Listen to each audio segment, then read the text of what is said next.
복음의 스토리를 하라고 전도사님이 그러시는데 스토리가 많죠. 오래 살아서. 그런데 이제 저는 복음을 만나기 전에는 이제 간호사로서 병원에서 이제 병원장님의 양녀다 할 정도로 병원장님 집에서 살면서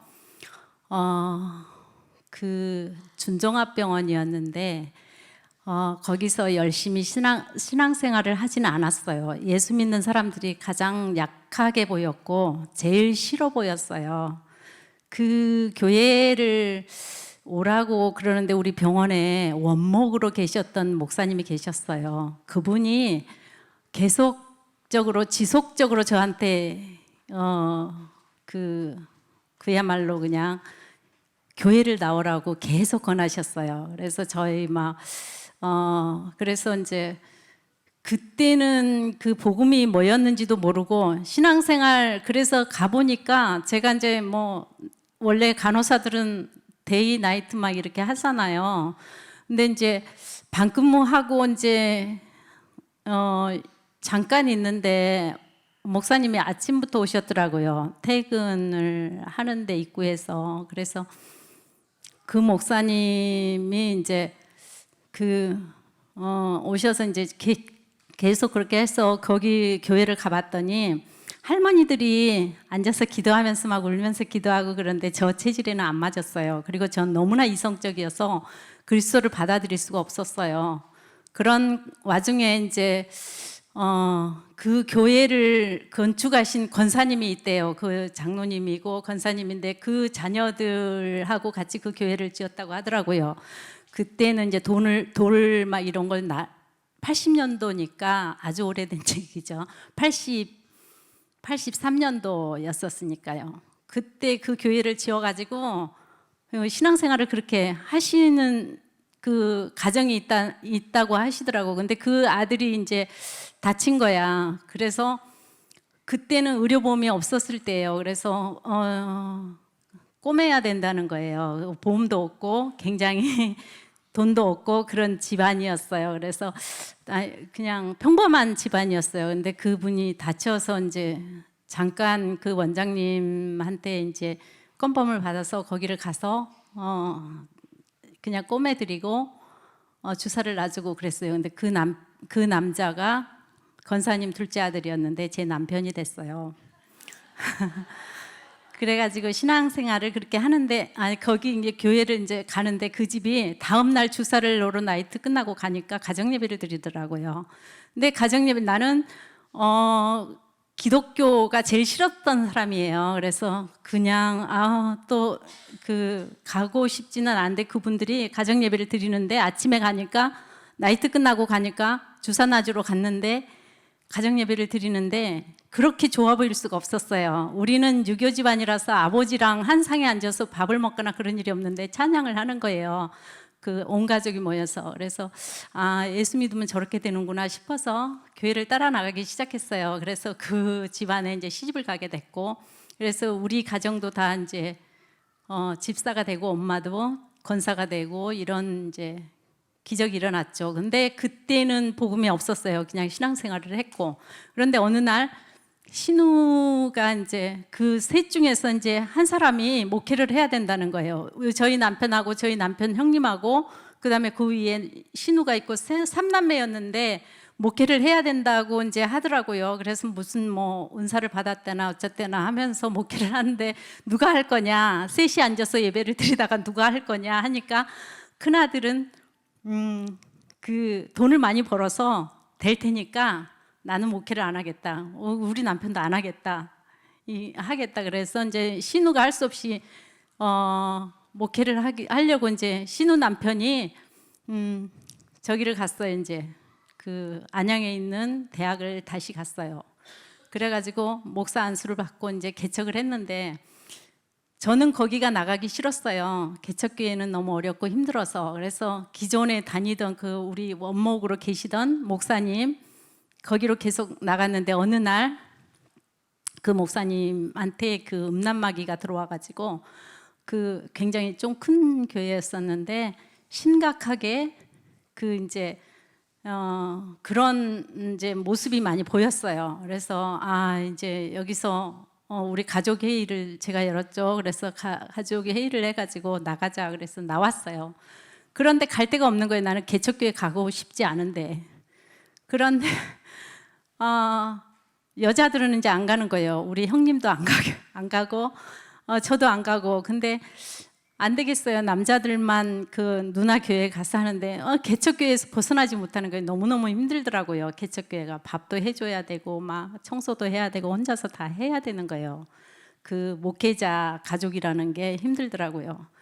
그런 와중에 이제 나는 너무나 갈등이 심해지기 시작했어요. 너무나 이게 제 그 우아한 이런 삶을 살고 싶은데 그게 주어지지 않는 거예요. 가면 맨날 그냥 청소해야 되죠. 뭐 또 별거 다 해야 되는 거예요. 근데 이제 어느 날 다락방을 만난 거예요. 그때 그러니까 98년도 그때 다락방을 만나서 이제 그 유 목사님이 이제 부산에 계시는데 거기까지 이제 다락방 그 아이들을 데리고 내 아들을 둘 낳았는데 둘이 이제 만민의 어머니가 되겠다 그래서 큰 애는 만중이로 지었고 작은 애는 민중이로 지었어요.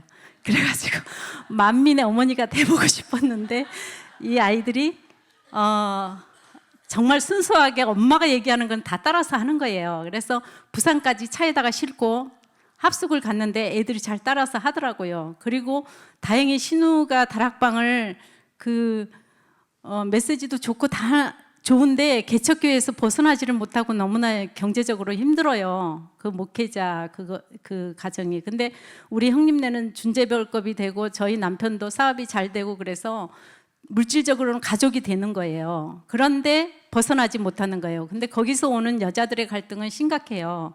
돈 벌면 저희들한테 주는 게 아니라 교회로 다 가져가는 거죠. 그러니까 이제 저는 경제 생활을 해야 되는 거예요. 그래서 경제 생활을 하면서 이제 어린이집도 막 이렇게 라이선스 받아가지고 또 해보기도 하고 잠시 그 교회에서 하려고 하다가 그런 가정들이 있었어요. 그래서 여러 가지 일을 접하게 됐죠. 근데 결국은 이제 다시 간호사로 돌아와서 취업을 하게 되는데 간호사들이 이제 제가 이제 하면서 이제 간호사 생활을 또 이제 개인 병원에 가서 하면서 이런 생활을 이제 하다가 다락방을 만났는데 거기서 아무리 그거 예수는 그리스도 해도 그 나에게는 증거가 없는 거예요. 갈등만 더 심해지는 거예요.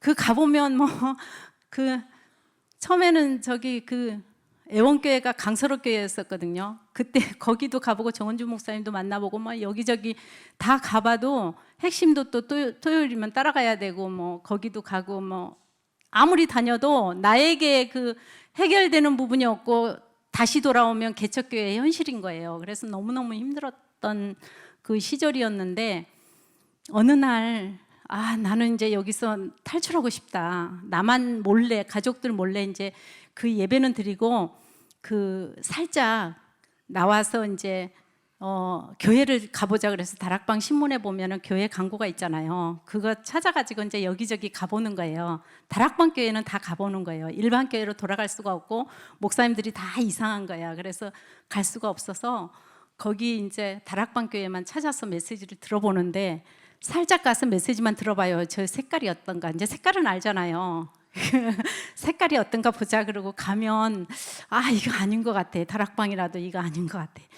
이제 나와 있는 교회들은 그래도 그 광고를 내려면 광고비를 교회에서 내니까 그래도 좀 경제적으로 돼 있는 교회, 조금 큰 교회 가서 조용히 안 보이게 신앙생활 해야 되겠다. 막 이거 꽃꽂이 할랴, 뭐 주일학교 선생할랴, 그 성가대 또 지도해야 되고 막 개척교회에서 별걸 다 해야 되는 거예요. 그리고 밥도 또 막 100명이 넘는 밥을 혼자서 다 해갖고 막 하려면은 너무너무 힘들고 이런 것들이 은혜가 아니고 나에게는 너무 힘든 그런 일들이었어요. 그래서 나와서 교회를 다니는데 라운딩을 했죠. 쫙 다니는데 그 광고가 다 다녀도 그냥 거기서 거긴 것 같은데 광고가 2칸짜리가 있었어요. 딱 2칸짜리가 있는데 예수사랑교회가 딱 2개가 있는 거야. 그래서 마지막으로 이 교회 한번 가보고 메시지 한번 들어보고 저기도 이상하면 이제 어디로 갈 거나 그러면서 그냥 신앙생활을 하지 말아야 되겠다 이런 생각을 하고 예수사랑교회를 와서 나만 조용히 기도하고 갔으면 좋겠다. 근데 저쪽에 지하에 있을 때 그게 2010년도였었어요.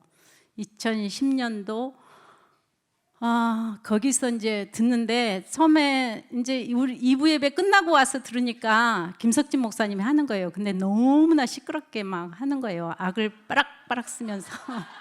그래서 도대체 뭔가 이상해. 그 다음 주에 한 번 더 와보자. 그래서 이제 2번 온 데는 처음이에요.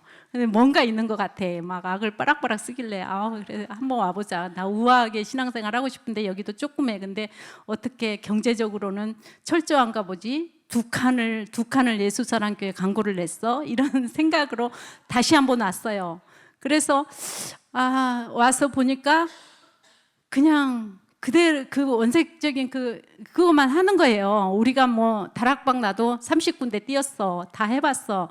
근데 이 메시지 이거 뭐야 이러면서 이제 막 거의 그러면서 들어보는 거예요. 근데 이제 2번째 오고 나서 진짜 뭔가 있는 것 같아.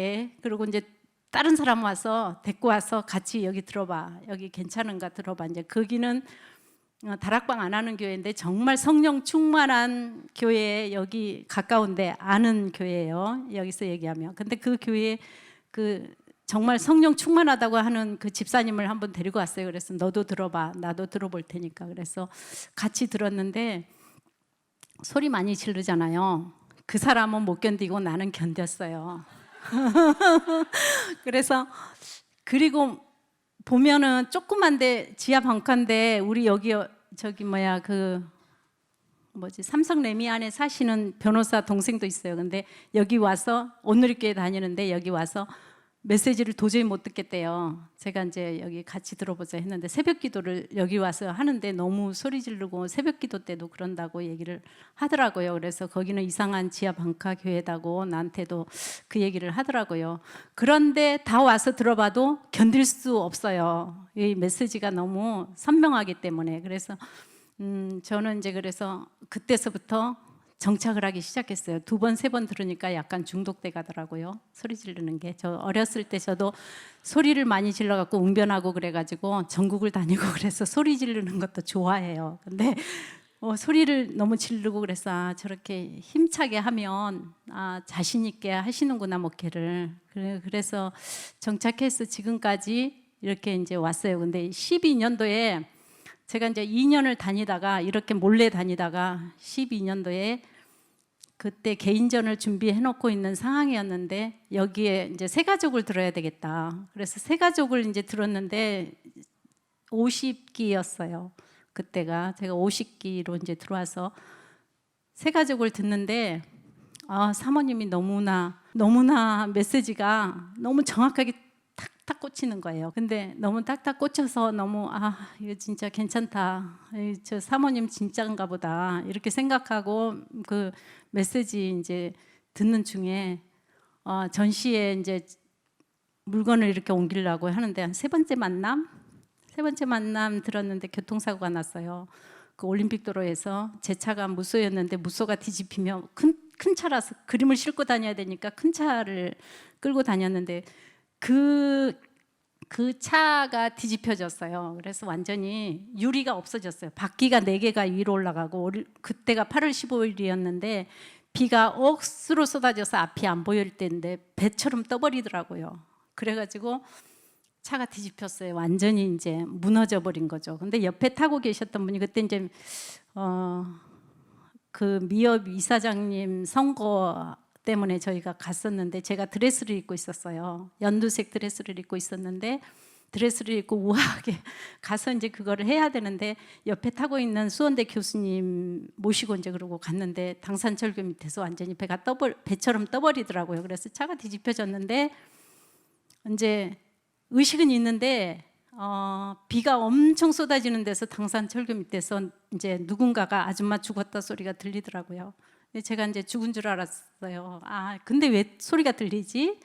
그런데 이제 청년들 둘이서 트럭에서 내리더니 교통 정리를 하고 저를 끌어다가 그 당산철교 밑에다가 딱 갖다 놓는 거예요. 근데 이제 피가 범벅이 드레스가 돼 있으니까, 연두색 드레스였는데 이제 피 범벅이 돼 있으니까 죽었다고 생각을 했던 것 같아요. 그래서 끌어다가 가까운 병원에서 이제 마취도 안 하고 꼬맸어요, 다리를. 근데 다리 지금 흉터도 없거든요. 근데 옆에 타셨던 교수님은 목뼈가 부러져 버렸어요. 이제 여기 키가 크니까, 저는 작으니까 이제, 그런데 그 교수님은 목뼈가 부러졌는데 그냥 끊어져 갖고 덜렁덜렁 할 정도로 된 거예요, 목이 딱 눌러져 가지고. 근데 이제 수술을 해가지고, 수술하면서 저는 이제 회복이 됐어요. 그 마취 풀리니까 괜찮더라고요. 그래서 그냥 나와서 거기 이제 또 그 병원에 또 아는 분이 성형외과 과장님으로 계시던 분이 제 다리를 해가지고 지금은 흔적도 없이 성형 수술을 잘 해가지고 괜찮은데, 그 교수님은 이제 수술이 이제 2차, 3차로 들어가야 되는 상황이에요. 근데 이제 제가 조금 건강해져서 아산병원에를 갔더니 수술을 들어가는 거예요. 그때 이제 대수술인데 목뼈가 6번, 7번이 이렇게 끊어져 있는 상황이라서 그거를 피스를 2개 박아가지고 이렇게 해야 된다고 하더라고요. 근데 그 사모님이랑 딸이랑 아들이랑 가족들이 다 와서 이제 이게 메스를 잠깐만 잘못되면 이제 전신마비가 오는 거예요. 그런 상황이었는데 그 수술실에 들어가면서 마누라를 쳐다보는 것도 아니고, 그 사모님을 쳐다보는 것도 아니고, 그 자녀들을 쳐다보는 것도 아니고, 저를 간절히 쳐다보면서 그 수술실로 들어가더라고요. 그런데 나는 내가 건설하는 거 알고 있었거든요. 그러니까 이제 나중에 수술하고 나와서 하는 얘기가 너 가짜지 그러는 거예요, 그 교수님이. 그 절대 불신앙이거든요, 그 교수님이. 근데 나와가지고 너 가짜지 그러는 거예요. 그래서 왜요? 그랬더니 자기가 들어갈 때 너무나 공포스러워서 손 딱 잡고 기도해 줄 줄 알았다는 거예요. 간절하게 기도해 주면서 자기의 그 공포감을 제거해 줄 줄 알았는데 기도를 안 하고 한쪽에 서서 자기를 그냥 쳐다보고만 있더래요. 근데 자기는 눈빛으로 기도해 달라고 했던 거였어요. 그래서 내가 이게 가짜로 이렇게 살면 안 되는데, 이런 생각을 하면서 다시 내 신앙을 점검해야 되겠다. 그 교수님으로 인해서 다시 52기로 새가족 다시 듣고, 그때서부터 정신 차려서 신앙생활을 해야 되겠구나. 내가 진짜 하나님 앞에 섰을 때 가짜라는 소리를 들 수는 없지, 이런 생각으로 지금 신앙생활을 잘하고 있고요. 지금은 요양원을, 지금 그 평창동에 가쁜데 그 원장님이 요양원을 3개를 하고 계세요. 지금 4개째 지금 땅을 파고 있는데 제가 거기 총괄 팀장으로 일하고 있어요. 지금 현재는 일하면서 매달 이제 전시회는 하고 있거든요. 그래서 시간을 엄청나게 쪼개서 생활을 하고 있는데, 주일은 목숨처럼 지키자는 생각으로 지금 신앙생활은 하고 있고요. 근데 이제 그 현장 가운데서 프리미엄급이거든요. 근데 돈을 엄청 많이 받고 대한민국에서 내놓으라 하신 분들, 뭐 별이 4개짜리 사령관도 와 계시고요. 그다음에 목사님들도 와 계시는 동도 있어요. 목사님들이 한 5분 치매 걸려가지고 와 있는데, 잠깐 동안 우리가 기분 좋게 목사님 흉을 볼게요. 그분들이 본능만 남아 있어요. 그리고 설교법만 들어 있어요. 그런 장면을 많이 보게 돼요. 그러니까 어떤 상황에서도 이렇게 설교만 하려고 하는 거, 그러고 그분들이 본능만 살아있기 때문에 여자 막 비만 오면 이게 심해져요. 그래서 옆에 한쪽에 앉아서 이렇게 막 여자들 막 만지다가 이렇게 이렇게 보면서 십자가가 보이면 오 주여, 이런 목사님들 그러니까 너무나 매력적이지 않아. 그냥 거의 그냥. 그래서 신앙생활을 할 때 정말로 진짜가 돼야 돼요. 가짜가 너 가짜지 이런 말 듣고 저도 충격을 받아서 그랬는데, 이 이제 목사님들도 거의 그런 수준들이라는 거. 그러니까 목회를 오래 하셨대요. 그분이 원론 목사님으로. 근데 치매가 온 거예요.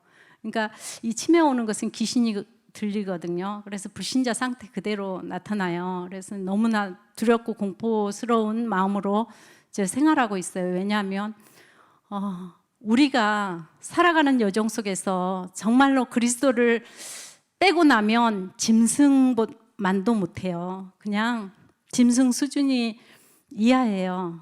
짐승은 그 생각이 없기 때문에 밥 먹고 이런 것만 잘해주면 그대로 귀엽게 생활하고 있잖아요. 근데 사람은 그리스도가 빠지면요, 그 본능만 남아 있어요. 근데 너무나 추해요. 그런 거 보면서 기도하게 되고, 아무리 영접을 해도 이미 치매가 걸리면은 인간이 아니기 때문에 돌아오기가 쉽지가 않아요. 그래서 매일매일 영접하는데, 어떤 분 이제 교통사고 나서 와상으로 와 있는 분, 이제 음악가였는데 작곡가였는데 유명하신 분이었었어요. 그분은 전신마비가 돼 있었는데 65년생인가 그랬는데, 그분은 영접하고 돌아가셨는데 저만 오면은 그 소리를 내요.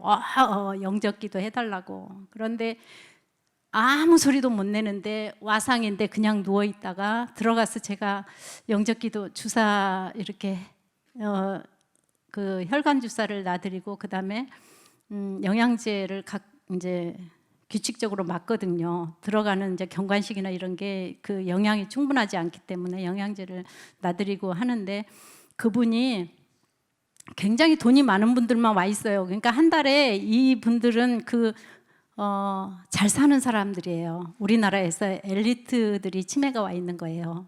그게 엘리트 병동이거든요. 근데 그분이 딱 누워서 눈물을 흘리더라고요. 그 영접하면서.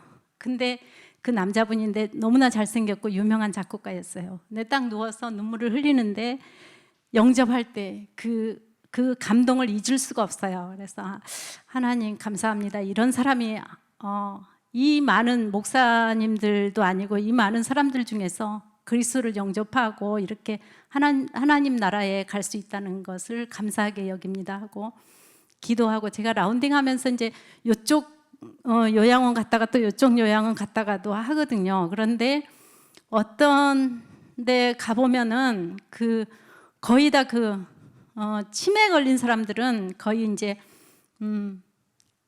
귀신이 밤에 막 춤을 추고 자기를 내려다보고 옷걸이에 걸려 있는 옷들이 다 이제 머리로 보이는 거예요. 그래서 대화를 하고, 그런데 하루 안 가고 다음날 가면 다크서클이 이만큼 내려와 있어요.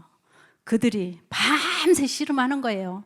얼마나 고통스러우면 저렇게까지 몸이 저렇게 망가질 수 있을까 할 정도로. 그래서 참 안타깝거든요. 그래서 우리가 살아있을 때, 정말로 사지가 멀쩡할 때, 그리고 정신이 온전할 때 예수 그리스도를 정확하게 내 구주로 영접하지 않으면 귀신이 그 자리를 장악을 해요. 그래서 절대로 그 이후에는 영접을 하고, 제가 그 24시간을 있을 수는 없잖아요. 갔다가 오면은 다시 시커매져 있어요. 그러니까 이제 이런 장면들을 보면서 젊었을 때 우리가 예수 그리스도를 정확하게 영접하고 신앙생활로 길들여지지 않으면 이 사단이 가만 놔두지 않는다는 거죠. 끝까지 끌고 가요. 그래서 제가 이제 일주일에 거의 한 분씩은 돌아가셔요. 그래서 돌아가시는 건 이제 이렇게 하고 하는 부분도 많고, 이제 병으로도 돌아가시지만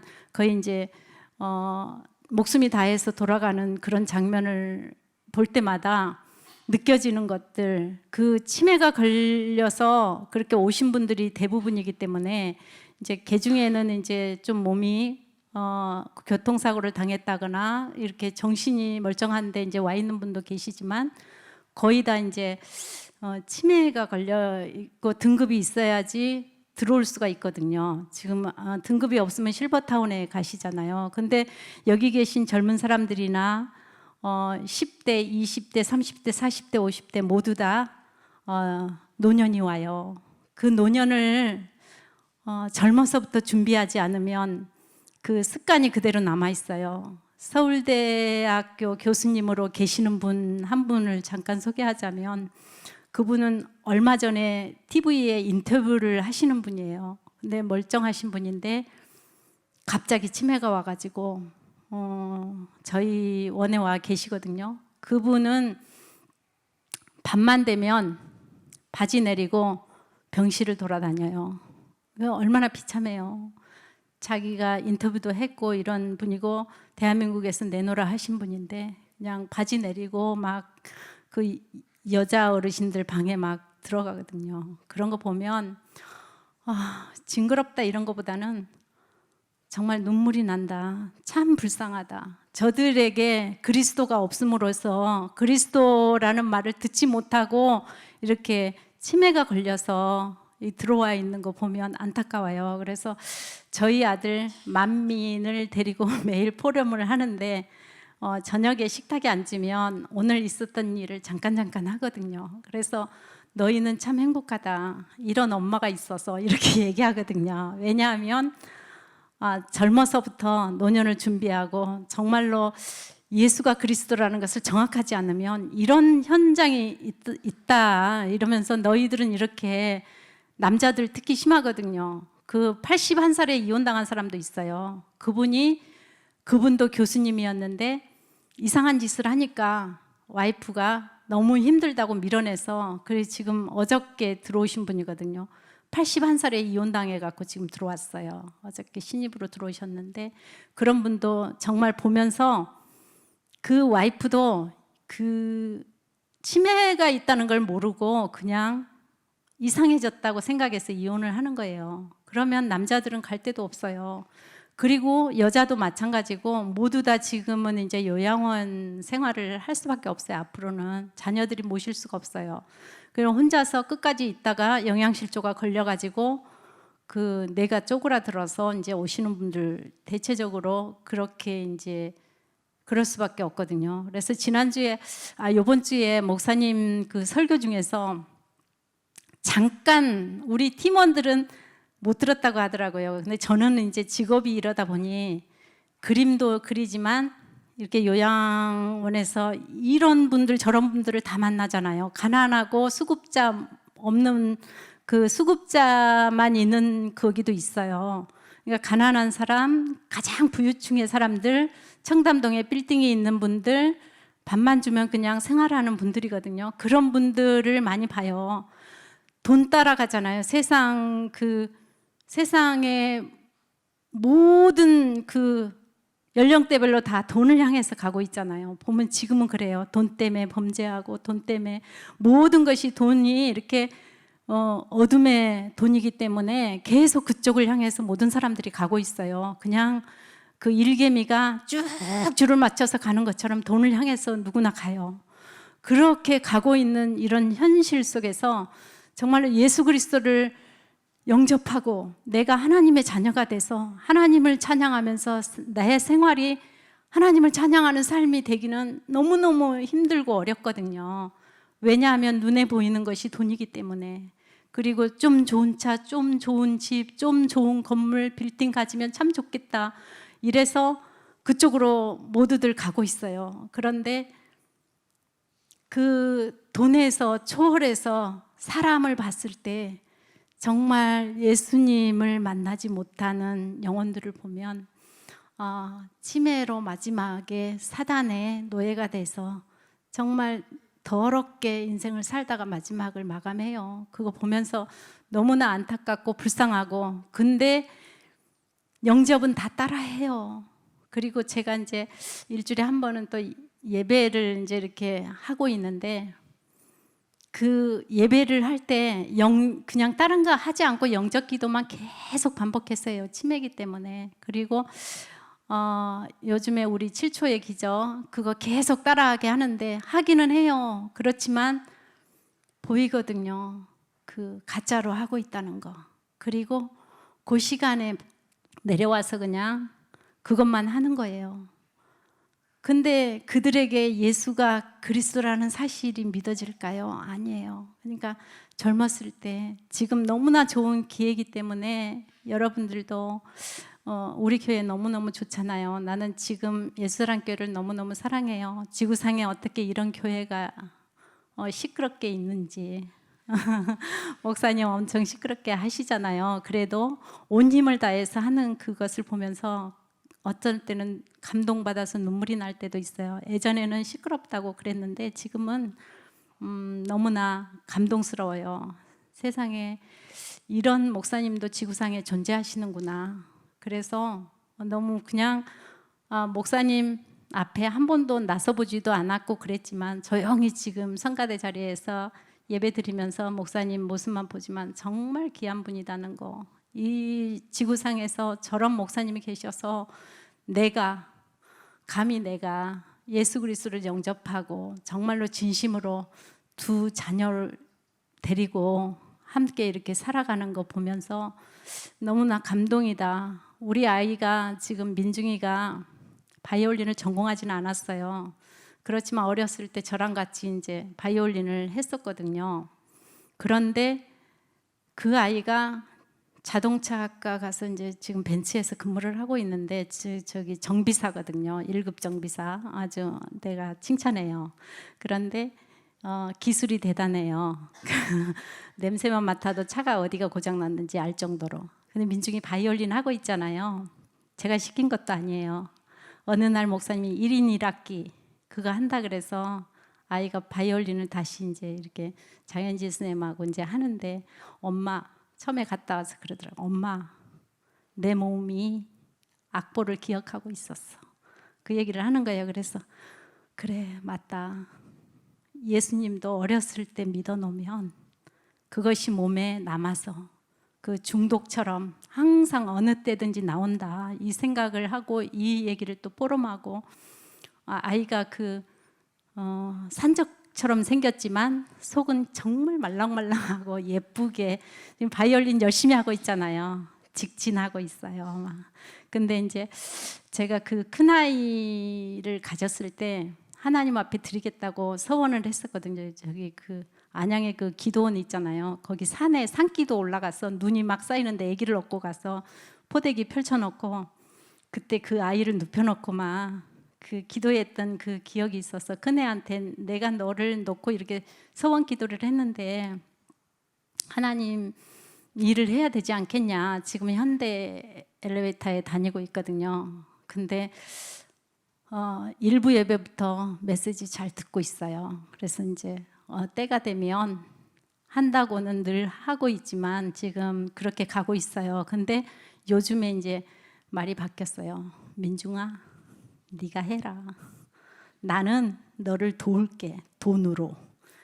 그러니까 이게 대물림 되는 거예요. 우리 이제 남편이랑 아주버님이 했던 것처럼 민중이한테 밀어. 민중이는 또 공부를 해야 돼. 내가 지금도 대학원 다니고 있거든요. 또 근데 이렇게 하면서 일하면서 학교 다니고 지금 오늘도 시험 본다고 막 계속 그러는데 열심히 살고 있는데 그래도 하라면 또 하는 거예요. 이 순종하는 게 작은 애가 또 있어가지고 또 공부를 또 해야 돼 이러더라고요. 그런데 그럴지라도 이거는 인간으로 태어나서 하나님 일을 한다는 것은 가장 영화로운 일이다.